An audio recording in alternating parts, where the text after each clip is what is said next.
Welcome to Watchat, where we chat about watches and other facts of life. This here is my fake Daytona series, and this is part 3.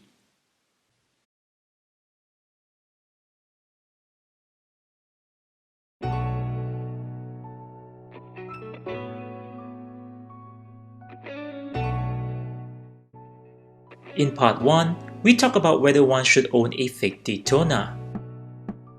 In part 2, we talk about how to differentiate this fake Daytona and the real thing.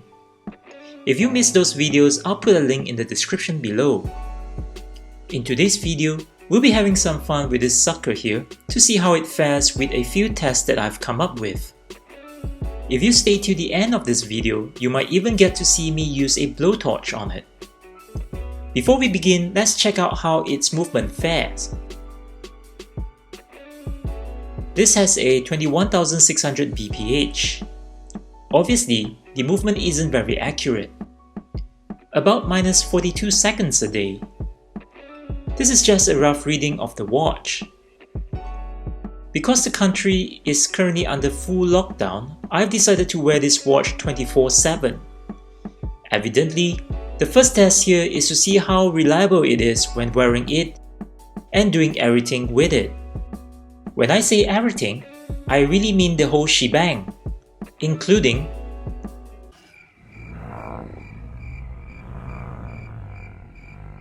so far, the watch seems to be running an okay time, despite how rough I wear it and how close it's with appliances that emits magnetic field. The second test that I did with this watch is the freeze test. I've put it in the freezer to see how it weathers the cold. 1 hour later, apart from it being extremely cold, the watch passes the freeze test. No problems there. The next test here is the immersion test. You know how everyone say that fake watches are not waterproof? Although this may not be a serious experiment that one would hope to test out the waterproofness, well, for the fun of it, an immersion for an hour should do the trick. After an hour of immersion, the watch seems to be still doing just fine. The next and final test here is the drop test. I once accidentally dropped one of my Rolexes at this height, and the watch was fine. Let's see if it's the same with this fake Daytona. Looks like its build quality isn't that great. The small hand on the 30-minute counter broke off. I've got a feeling that some of you may not be satisfied with that drop. Hence, I've arranged another drop from the first floor window, which is approximately a 400 cm drop. I'll try my best not to hit the railing. For someone who always has a lousy aim, I've managed to drop it on the railing instead, which was then cushioned on the grassy patch. The watch seems to have stopped working. Actually, no. The broken small hand seems to be stuck in the minute subdial, preventing the chronoseconds hand to move forward. After a few shakes, it's fine now. Not bad for a fake watch. Let's try it on the time grapher again. Surprisingly, the watch is measured even better after all those tests that I've conducted. It's even more accurate now, LOL. I'm not too sure what movement this is. It's not even close to a Rolex Daytona replica. But to see it function even better after the freeze, immersion and drop test, it's pretty amazing. Anyway, this is just me having some fun with this fake Daytona. If you like this kind of video, please like, share, comment, subscribe and hit that notification button to support me, and I'll really appreciate it and promise to upload more videos like this. Until the next one, thank you for watching. Alright now, so here's me trying to blowtorch the Rolex. Let's see how it looks like. Here we go.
boy.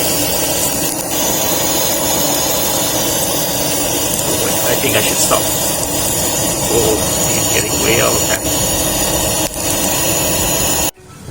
Ceramic bezel actually came out. Ouch. Ow!